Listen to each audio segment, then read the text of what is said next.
call me Crazy Joe, but now they can call me Fat Man. What up? Welcome back to the Necro Zoo. I am Bones. And in this one, you know what we're going to do? We're going to add another figure to my McFarlane DC Multiverse collection.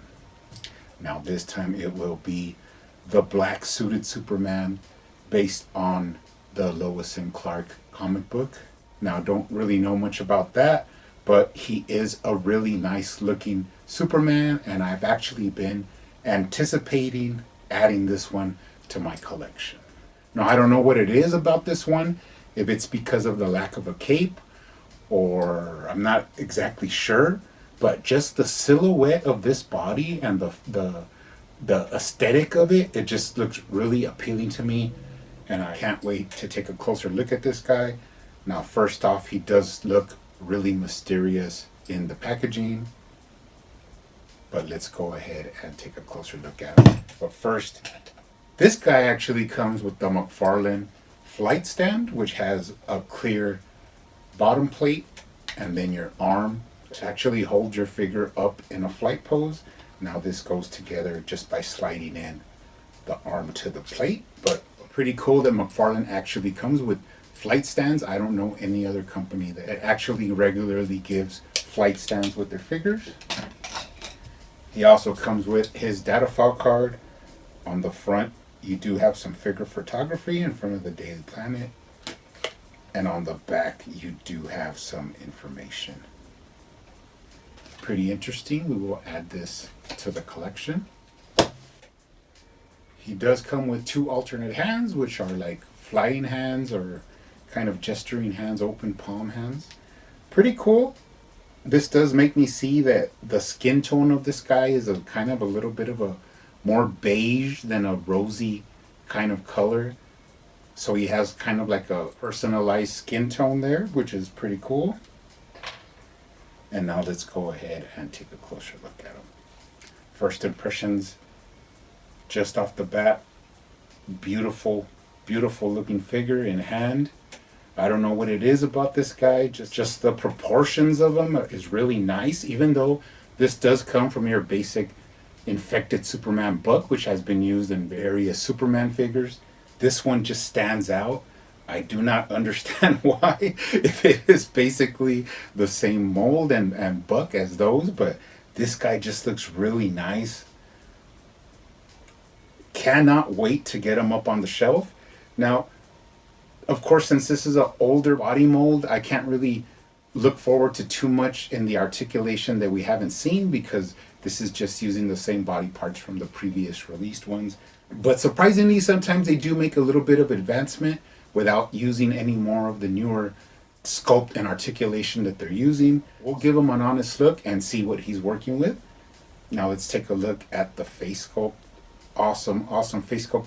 Pretty reminiscent of the Superman 1000, basically the same, just with a full beard. But he looks pretty rugged, pretty nice. In the hair, he does have a very light dash of blue, which gives it a little bit of highlight, which is always appreciated. Now he can look up very well, which is good for flying poses. He looks down, to the right, to the left, and you can cock his head for some character. All in all, beautiful head sculpt. It's crazy how the power of the beard really separates this one from the Superman 1000 and even the Rebirth Superman. Really digging this head sculpt.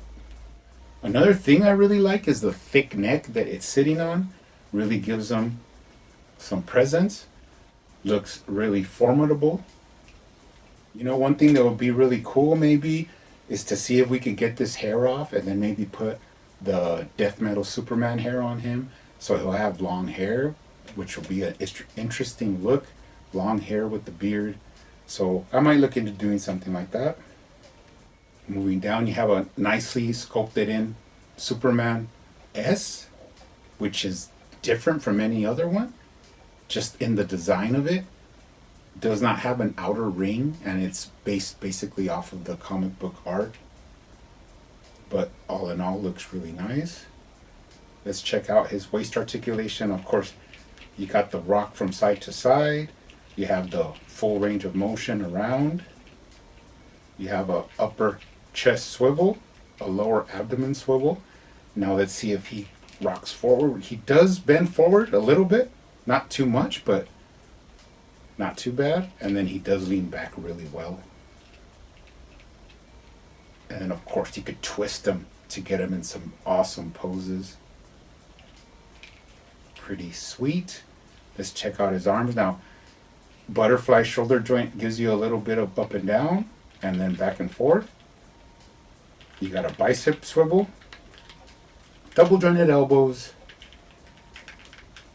and then moving from the forearms down into the hands. And I do want to talk about the hands because in this figure it actually works going from the black into the flesh colored ball joint and then into the hand. It actually looks pretty seamless and it doesn't break up the flow of the figure. Surprisingly, it looks pretty clean, the silhouette of him. Now you can pick up his arms and get a T-pose and a little bit above that, so pretty nice. Going down to the waist, I actually really dig the way they did the trunks. They have the same Superman emblem, but just mirrored down here on the bottom, and then he has a little bit of detail sculpted in. And then the weights, it's a lower cut, like a V cut. I think that's one of the parts of this figure that gives it that cool silhouette, like, you know, like just a more aesthetically pleasing body shape. It just looks nice to the eye.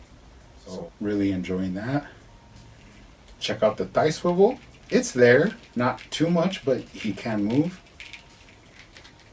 Bring out the leg into that. Let's check the hip swivel. He has it. Double jointed knees. Straighten them out. You have up and down at the ankle. Left to right. Rocker. And then of course toe articulation. All in all, looking down from the boots, they're a nice silver. It is pretty much the same buck as the infected Superman. So that's another thing, is that even though these are the old, you know, forms of articulation, the boots actually can point down to where you could get them in like a floating pose. Nothing new there, but it looks pretty good. At the bottom, no tread, but you do have some sculpted soles and some identifying marks. Moving up the back, he looks even better from the back. Just how broad his back looks really good. And then you have that cool piping that they add to the figure, which instead of just having a bland, flat, all the same bodies, this one actually has muscle tone and little line work. So it just all comes together when you look at it. It looks really good. Now, they didn't sculpt out the neckline of the suit, so it's kind of weird there because it's just paint. But mine is actually pretty clean. There's no like bleeding of paint or anything like that, so I'm happy with it. It's not a big faux pas, so it's pretty good. And now, of course, it is pretty simple to pop out his hand and put the kind of flying hands in here. They pop right in. Then you could have them, you know, gesturing or. So all in all, that's pretty awesome. Like I said, he looks really good. That I'm really excited to get up on the shelf. He has just a look to him that I really like. Now, before we go, let's take a look at him next to some of my custom Superman figures. First, Superboy Prime. Then we'll take a look at him next to my custom Bizarro in the classic color scheme. My Rebirth Superman. And of course my favorite baby blue classic looking Superman. Basically the Bizarro, the Rebirth, and the classic one all use the same buck as this black suited Superman. And for some reason he still has some kind of unique characteristics that really have me enjoying these figures. But anyways, guys, that's it for now. Keep hunting out there, keep collecting, keep customizing, and I will see you on the next one.